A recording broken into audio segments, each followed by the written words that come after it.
In today's video, we're going to learn how to import journal entries into QuickBooks Online. This is a great way to save time if you have multiple entries to record. First, prepare your CSV or Excel file. Make sure it includes the essential columns: date, journal entry number, account, debit, and credit. You can also add optional fields like description, customer or vendor, location, or class if needed. One key tip: all accounts in your file must already exist in your QuickBooks chart of accounts. Next, log in to QuickBooks Online and head to the Settings icon.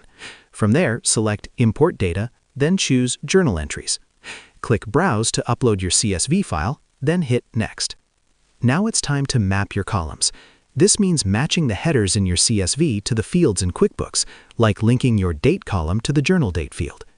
Take a moment here to make sure everything lines up correctly, as accurate mapping keeps your records clean. Once mapped, review your entries carefully. Check that the total debits equal total credits for each journal entry, and make sure there are no duplicate journal numbers, unless you adjust your settings to allow them. When everything looks correct, click Start Import. QuickBooks will process your file, and once finished, select Done to complete the import. And there you have it. Your journal entries are now imported, saving you hours of manual data entry. Regularly using this method helps keep your financial records organized and accurate. And that's how you import journal entries in QuickBooks Online. Share this video and subscribe for more helpful tutorials.